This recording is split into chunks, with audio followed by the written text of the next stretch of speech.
వాదన ఇప్పుడు మల్లన్న కానీ మల్లన్న సపోర్టర్స్ కానీ బీసీ సంఘాలు కానీ తెచ్చే అవకాశం ఉంటుంది. ఇప్పుడు మల్లన్న వాట్ నెక్స్ట్ మల్లన్న అంటే నేను మాట్లాడాను మల్లన్న కానీ మల్లన్న సన్నిధితో, వాళ్ళు 4వ తేదీ వరకు కామ్ ఉంటారు, ఏం మాట్లాడరు. ఇవాళ మార్చ్ 1 కదా, మార్చి 3వ తేదీన రిజల్ట్ ఉంది graduate to teacher MLCs. Result వచ్చేసరికి 4వ తేదీ 5వ తేదీ వరకు అయింది. ఎందుకంటే అది గ్రాడ్యుయేట్ టీచర్ ఎమ్మెల్సీ ఇమీడియట్ గా వచ్చేస్తుంది అదే రోజు, బట్ గ్రాడ్యుయేట్ ఎమ్మెల్సీకి 2 రోజులు టైం పడుతుంది ఆ కౌంటింగ్ కంప్లీట్ అయ్యేందుకు. సో దాని తర్వాత మాట్లాడతారు. ఒకవేళ అది గెలిచింది అనుకోండి, బీసీలు ముగ్గురు బీసీలు గెలిచినా లేకపోతే ముగ్గురులో 2 బీసీలు గెలిచినా Mallanna will try for BC party, బీసీల కోసం ప్రత్యేకంగా పార్టీ పెట్టే అవకాశం. అప్పటి వరకు మల్లన్న రెస్పాండ్ కాకుండా ఉండేందుకే ఎక్కువ అవకాశాలు అయితే ఖచ్చితంగా కనబడుతున్నాయి. మల్లన్న వ్యూహం అయితే ఇప్పుడు మార్చి 3 వరకు, మార్చి 3 అంటే 4th or 5th వరకు కామ్గా ఉండడం, strategic silence. Okay, strategic silence అని పాటించి ఎమ్మెల్సీ ఎన్నికల రిజల్ట్ లో. కానీ నేను ఒకటి మాత్రం చెప్పగలను, ఎమ్మెల్సీ ఎన్నికల్లో బీసీ వాదం అయితే పనిచేసింది, ఖచ్చితంగా మనకు కనిపిస్తుంది, విజిబుల్. ఇంతకుముందు ఆ విధంగా బీసీలంతా ఒక్కటిగా ఆలోచించలేదు. మున్నూరు కాపు అభ్యర్థి నిలబడితే మున్నూరు కాపు వేశారు తప్ప, యాదవ్ అభ్యర్థి నిలబడితే మున్నూరు కాపు, గౌడ్ లేకపోతే వేరే సామాజిక వర్గం వేయలేదు. కులాల వారిగా అక్కడ చీలిపోయింది. బీసీ అన్నది ఒక క్యాస్ట్ అన్న ఫీలింగ్ ఎప్పుడు కూడా రాలేదు. మొన్న ఎలక్షన్ లో కొంత మనకు కరీంనగర్లో ప్రసన్న హరికృష్ణ విషయంలో, లేకపోతే ఇక్కడ మల్కా కొమరయ్య విషయంలో ప్రబలంగా మనకు కనబడింది. ఇక్కడ నల్గొండ, వరంగల్, ఖమ్మంలో పూల రవీందర్ విషయంలో కూడా. సరే, వీళ్ళిద్దరిలో మల్కా కొమరయ్య, ప్రసన్న హరికృష్ణ ఛాన్సెస్ చాలా ఎక్కువ ఉన్నాయి. పూల రవీందర్ వర్సెస్ శ్రీపాల్ రెడ్డి, నర్సిరెడ్డి మధ్య కూడా పోటీ ఉందని చెప్తున్నారు. సో బీసీ వాదం అయితే ప్రబలంగా కనబడింది. సో ఇప్పుడు మల్లన్నకు సంబంధించి కొంత బీసీ సెక్టార్లో కూడా సపోర్ట్ చేసే వాళ్ళు ఉన్నారు, వ్యతిరేకించే వాళ్ళు 2 రకాలు ఉన్నారు. ఇంత అగ్రెసివ్ లాంగ్వేజ్ ఎందుకు, రెడ్డిల మీద అగ్రెసివ్ లాంగ్వేజ్ వద్దు, మన శత్రువులుగా చేసుకోకుండా మన గురించి మనం ఎదుగుదాం అనుకునే వాళ్ళు.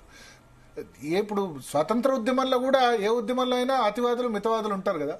సో రెండో వైపు ఎస్ మంచి మాట్లాడుతున్నాడు, కరెక్ట్ మాట్లాడుతున్నాడు, ఇక బీసీ విప్లవం స్టార్ట్ కావాలనుకునే వాళ్ళు కూడా ఉన్నారు.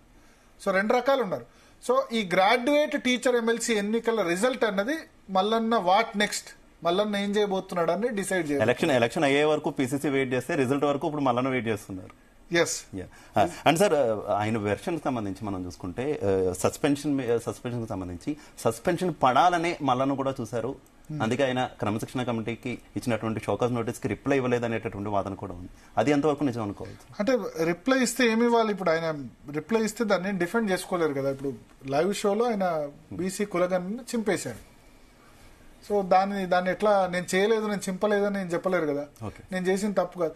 బట్ ఆయన మనకు ఆ తర్వాత నెక్స్ట్ డేనే ఏదైతే సభ పెట్టారో, వరంగల్ సభ తర్వాత నెక్స్ట్ డేనే మన స్టూడియోకి వచ్చారు కదా. వచ్చినప్పుడు ఏంటంటే రాహుల్ గాంధీ ఏదైతే కులగణన చెప్పి ఆశించారో అది ఎక్కడ జరగలేదు, ఇదంతా ఫార్స్ కులగణన అన్నది ఆయన ఆరోపణ. ఆయన దాన్ని బాగా బిలీవ్ చేస్తున్నారు.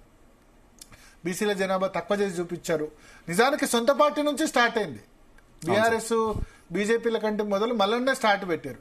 సో కోపం కాంగ్రెస్ పార్టీ నేతలకి, ఈ అనవసరమైన పంచాయతీ తీసుకొచ్చారు, మన క్రెడిబిలిటీని మనమే క్వశ్చన్ చేసుకునే పరిస్థితి మల్లన్న తీసుకొచ్చారు. దీనివల్ల కాంగ్రెస్ పార్టీ ఇమేజ్ డ్యామేజ్ అయిందని అక్కడ ఏఐసీసీ కూడా చెప్పే ఉంటారు. ఇంత పెద్ద నిర్ణయం తీసుకునేటప్పుడు ఏఐసీసీ కూడా డెఫినెట్ గా ఇన్ఫార్మ్ చేసి ఉంటారు ముందే. కానీ దానికి టైం చూశారు. గ్రాడ్యుయేట్ టీచర్ ఎమ్మెల్సీ అయిపోయింది కాబట్టి ఆ నిర్ణయం తీసుకున్నారు. సో మనతో పాటు గోనె ప్రకాష్ రావు గారు ఫోన్ లైన్ లో సిద్ధంగా ఉన్నారు.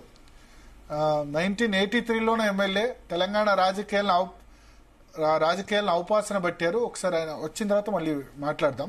ప్రకాష్ రావు గారు వచ్చిన తర్వాత. సో ఒకటి ఇక్కడ 2 యాంగిల్స్ లో చూసుకోవాల్సి ఉంటుంది. కాంగ్రెస్ పార్టీ ఇప్పుడు రేపు ఏం రైజ్ అవుద్దంటే, అప్పర్ క్యాస్ట్ లీడర్స్ మాట్లాడినా సరే చర్యలు తీసుకోని సందర్భాన్ని క్వశ్చన్ చేసే అవకాశం ఉంది. బీసీ సంఘాలు, బీసీ కుల సంఘాలు దాన్ని బ్యాలెన్స్ చేయాల్సి ఉంటుంది కదా. కానీ వాళ్ళ మీద చర్యలు తీసుకునేంత ఈజీ కాదు. అదంతా ఈజీ కాదు. నేను చెప్పినట్టు ఇప్పుడు కోమటిరెడ్డి రాజగోపాల్ రెడ్డి చేస్తున్నారు కదా లాస్ట్ 1-2 months. రేపు మంత్రివర్గ విస్తరణ చేశారు. చాలా మంది మాట్లాడతారు హైకమాండ్ కు. సో అట్లా ఇవంతా కూడా జరిగే అవకాశం ఉంది. సో గోనె ప్రకాష్ రావు గారు మనతో పాటు ఫోన్ లైన్ లో సిద్ధంగా ఉన్నారు. గోనె ప్రకాష్ రావు గారు, జీ తెలుగు న్యూస్ కోసం సమయం కేటాయించిన ధన్యవాదాలు.